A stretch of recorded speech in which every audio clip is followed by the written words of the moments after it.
Gente, aqui nós temos uma aula bem rápida mesmo sobre a estrutura sintática. O que nós vamos ver nesta aula? Nesta aula nós vamos refletir sobre a estrutura sintática da língua portuguesa. Alguns chamam de estrutura canônica, estrutura padrão da língua portuguesa, e ela é uma estrutura SVO. O que significa isso? Ela tem sujeito, ela tem verbo e ela tem complemento. Uai, Cláudio, não deveria ser SVC? Eu coloco o O de objeto. Na minha cabeça faz mais sentido sujeito, verbo, objeto. Só que às vezes você vai estudar materiais que vai falar complemento. Então, sujeito, verbo, complemento ou sujeito, verbo, objeto. É uma língua SVO. Então, basicamente é isso. A estrutura do português ela é SVO. E o que é sintática? Isso também você tem que saber. Não adianta começar a estudar a sintática, né? Depois fazer análises sintáticas, não. Você tem que entender o que é sintática. Sintática é a organização das palavras dentro da estrutura do idioma. Dentro da frase, dentro da oração, dentro do período. Nós temos 3 segmentos sintáticos dentro da língua portuguesa. Aí depois vem aqueles elementos que vocês já estudaram. Sujeito, predicado, predicativo, os objetos diretos, os objetos indiretos. Depois vem aquela parte, os tipos de verbos, né? Verbo transitivo, verbo intransitivo, verbo de ligação.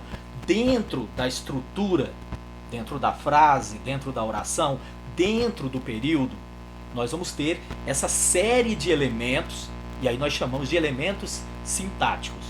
Toda vez que falar sintática, nós estamos falando então dessa organização das palavras e dos termos e a função de cada termo dentro dessa estrutura. Por isso que nós chamamos de estrutura sintática, estrutura padrão do português. Todo idioma tem isso. Só que no caso aqui, nós estamos falando especificamente da estrutura, desse tipo de estrutura dentro da língua portuguesa. Nessa aula nós vamos refletir o que é uma frase, nós vamos recordar, revisar, recuperar a nossa lembrança do que é uma oração e o que é um período. Essas 3 coisas para começar. Se você já diferenciar essas 3 coisas, já facilita a sua vida. Você consegue entender a estrutura sintática do português facinho. Até para escrever, você vai escrever melhor, porque quando você escreve, na verdade, eu até brinco, a língua portuguesa é um joguinho de Lego. Você tem que aprender a combinar esses elementos dentro de uma estrutura menor, dentro de uma maior, você inverte, coloca e brinca com isso. Normalmente é uma estrutura SVO, até colocação de vírgula. Você não vai entender colocação de vírgula, pontuação, se você não entender essa estrutura de sujeito, verbo, complemento. Primeiro você entende tudo isso, aí depois o resto fica tudo fácil. Se a oração é coordenada, se ela é subordinada, os tipos de coordenação, a colocação das conjunções. Aí você vai entender tudo isso. Então entendam essas 3 coisas pra gente e o resto fica fácil. Primeira coisa é isso. Então espero que tenha ficado bem claro. A estrutura da língua portuguesa é uma estrutura de sujeito, verbo, complemento. E aí pergunto para vocês, qual a diferença de frase e oração? Aposto que vocês já ouviram essa pergunta várias vezes ao longo da vida escolar. Qual a diferença de uma frase e de uma oração? Muitos podem ter aprendido, por exemplo, que a frase é quando não tem verbo e oração é quando tem um verbo. E isso complica muito o estudo. Isso complica muito. Se você aprendeu assim, desaprenda, desaprenda. Porque de verdade, olha, a oração, eu já anotei ali a frase, aliás, a frase pode ser verbal e pode ser nominal. Ela pode ser verbal e pode ser nominal.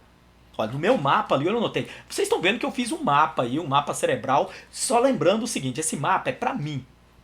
Eu anotei do meu jeito ali, palavras. Como que funciona, gente, um resumo e mapa cerebral? O nome já diz, ó, mapa cerebral. Nós vamos colocar palavras que servem como gatilho, que vão ativar memórias e lembranças do conteúdo em nós. Então, quando eu olho ali, ó, frase, olha, o que eu anotei da frase? Eu anotei, ó, sentido completo, verbal, nominal. Essas 3 coisas já me fazem lembrar tudo que eu preciso sobre frase. Então você tem que anotar para você algo que funcione dessa forma, que faça você lembrar todo o conteúdo que você precisa. E aí você mata a pau. Então vamos lá de novo, hein? Diferença de frase e oração. Frase, gente, é nada mais, nada menos do que um enunciado que tenha sentido completo. Por isso que eu anotei ali, sentido completo. Tendo sentido completo é frase. Qualquer enunciado. Se eu digo socorro, é frase. Se eu digo hoje eu acordei tão feliz, é frase também.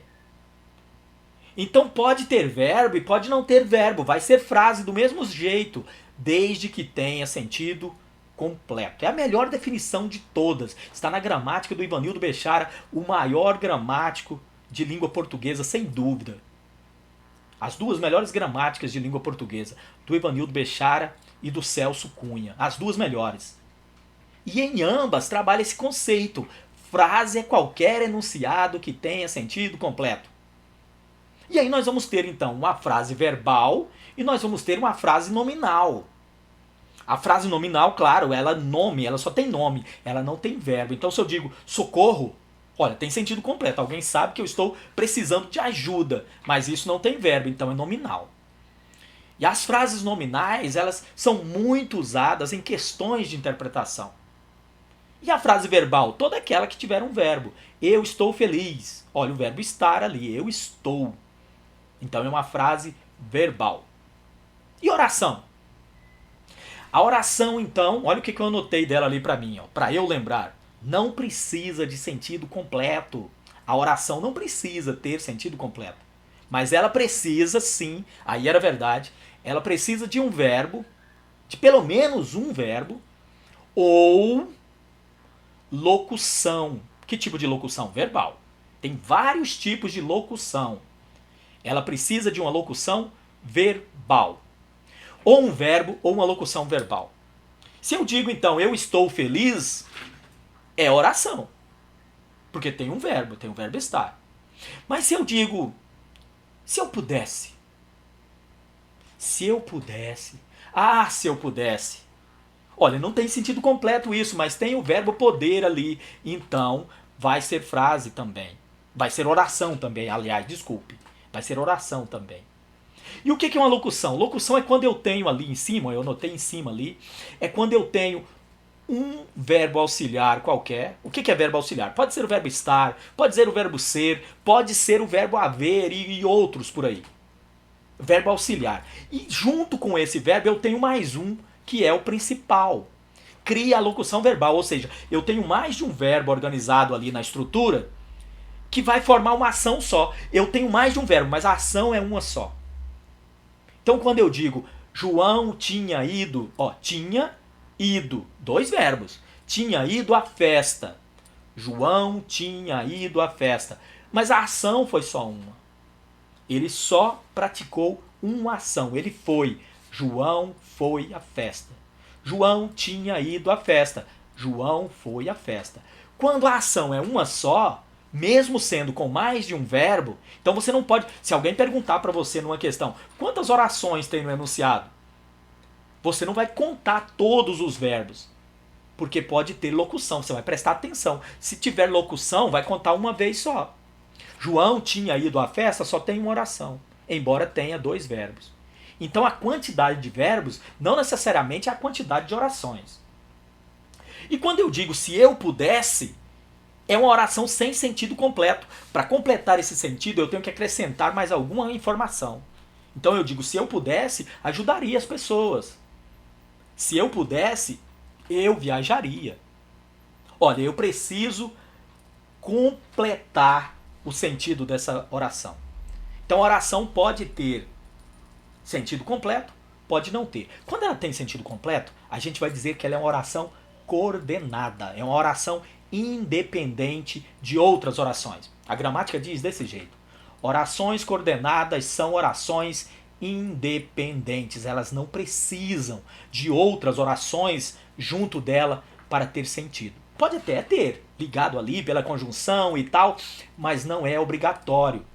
E quando não tem sentido completo, Quando a gente precisa colocar uma outra estrutura ali, uma outra informação para completar o sentido dessa oração, a gente vai dizer que ela é subordinada. Ela é uma oração que depende, ela é uma oração dependente de outra para completar o seu sentido.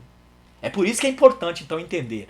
Oração não precisa de sentido completo. Ela pode ser coordenada, que é independente, ela tem sentido completo, e ela pode ser subordinada, que ela não tem sentido completo se eu não colocar outra coisa para completar esse sentido. Todas querem ter sentido completo, porque todas querem virar período, que é a nossa próxima coisa que vamos estudar hoje, é a próxima ali, ó, período. Então, toda oração, na verdade, toda frase, todo enunciado, ele quer se tornar um período. Então nós vamos ter frases que são períodos, nós vamos ter frases que são orações, a coisa é muito complicada e tem horas que não é. Se a oração não tem sentido completo, ela não é frase. Se ela tem sentido completo, ela é frase também. Ela é frase também. E se ela tem sentido completo, ela também é período. Todo período tem que ter sentido completo. Só que o período, tá vendo aqueles 3 pontinhos que eu coloquei ali? A exclamação, a interrogação e o ponto. Essa é outra pergunta que eu podia fazer para vocês, se estivesse aí em sala de aula. Eu ia perguntar, gente, como que eu termino um período? Como que eu sei quantos períodos tem no meu texto? E são aqueles pontos ali. Eu só termino o período com interrogação, que é o período interrogativo. Eu só termino o período com exclamação, que é o período exclamativo. E eu só termino o período com o ponto, que é o período afirmativo. Não tem outro jeito. Reticências não termina período, ponto e vírgula, parêntese, travessão, nada dessas outras possibilidades terminam período. Eu só termino o período daquele jeito ali. E aí chegou num daqueles pontos, o período fechou. Chegou num daqueles pontos, o nosso período fechou. E o período será simples se ele só tem uma oração. Simples. Oração absoluta. É por isso que diz que o período simples é uma oração absoluta, porque absolutamente ele só tem uma oração. E o período é composto quando ele tem mais de uma oração. Tem mais de uma oração. Período composto. Mas fecha daquele jeito. Então se alguém perguntar para você quantas orações tem no segundo período do texto, você já sabe identificar onde está o segundo período do texto. Ele começa depois de um desses pontos quaisquer aí, e ele termina quando chegar em outro. Dentro dele você vai contar as orações, tomando cuidado com as locuções, e você sabe então contar. Fácil? Fácil. Para fechar a nossa aulinha aqui, orações coordenadas, ou seja, orações que têm sentido completo, orações que são independentes uma da outra. Nós temos 5 possibilidades. Elas podem ser aditivas, alternativas, exclamativas, adversativas, aliás, exclamativas não, explicativas e conclusivas. Aquelas 5 ali do lado esquerdo aí da tela de vocês. Aditivas, quando elas forem ligadas, lembrando que esse negócio de coordenação e subordinação só funciona no período composto. Período simples não tem mais o que analisar, é uma oração absoluta e pronto. Mas quando o período então tiver mais de uma oração, esse período vai poder ser coordenado ou ele vai poder ser subordinado. Ele vai ser subordinado se as orações não tiverem sentido completo. Precisou das duas para completar o período. Quando não precisa das duas para completar o período, a gente diz que é coordenado. Por exemplo, se eu digo eu trabalho e estudo, eu trabalho, verbo trabalhar, uma oração. E estudo, segunda oração, estudar. E ligado pelo e. Todas as orações são ligadas por conjunções. É para isso que servem as conjunções. Se alguém perguntar para vocês para que serve uma conjunção, para ligar orações. E às vezes termos, mas na maioria das vezes ligar orações. Então se eu digo eu trabalho e estudo, olha, tem que ter a oração. Tem que ter a conjunção. Lembrando também que as orações coordenadas, elas podem ser ligadas só por vírgula, às vezes abrindo mão da conjunção, mas a ideia fica. É o chamado nexo semântico. Eu digo trabalho, estudo. Olha, eu não preciso colocar o e, porque vai ter uma vírgula. Então, quando não tiver... E lembrando, todas as conjunções coordenativas. Essas conjunções que ligam orações coordenadas, nós chamamos de conjunções coordenativas. E todas elas, praticamente, têm uma vírgula antes. Apenas o E não tem vírgula antes, porque ele equivale à vírgula. Mas se o sujeito ainda for diferente, se eu disser eu trabalho e João estuda, sujeitos diferentes, aí nesse caso ainda pode ter a vírgula. Então, todas as conjunções coordenativas têm vírgula antes dela. Não é depois, é antes. É antes. Eu trabalho, vírgula, mas não estudo. Eu estava doente, vírgula, portanto, não vim à aula. Então, eu não gosto disso, vírgula, pois é chato. Então, praticamente todas as conjunções coordenativas têm uma vírgula antes dela. Aditiva dá a ideia de soma. Trabalho e estudo. Não trabalho nem estudo, duas coisas que eu não faço. Alternativas, ora trabalha, ora estuda. Ou trabalha ou estuda, não tem jeito de fazer as duas coisas. Alternativa, alternância da possibilidade de alternar as coisas. Adversativas, oposição, adversários.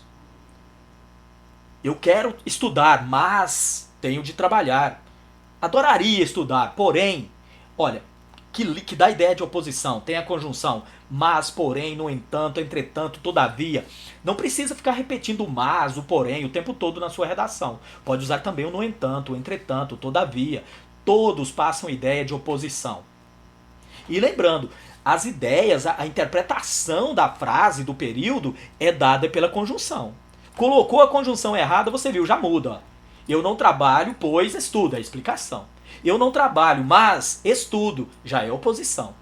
Ou trabalha ou estuda, já é alternância. Explicativa, pode ser o pois e pode ser o porquê. Só lembrando ali que eu coloquei até a observaçãozinha ali, ó. Esse pois vai estar antes do verbo. Não veio, pois estava, ó, está antes do estava. Pois estava doente. É uma explicação.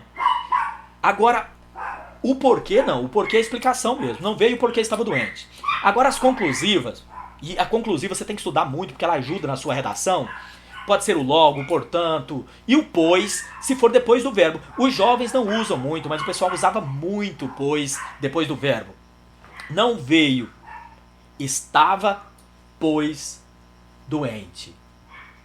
Ou seja, ele fica depois do verbo, depois do estava. Se eu coloco ele antes do estava, é uma explicação. Se eu coloco ele depois do estava, olha, não veio, vírgula, estava, vírgula, pois, doente. Não veio, estava, pois, doente. É uma construção antiga, mas tem, tá bom? Então isso foi um pouquinho grande, mas porque realmente precisava. Precisava de ser esse monte de coisa, tá certo? E aí, dúvidas lá no WhatsApp.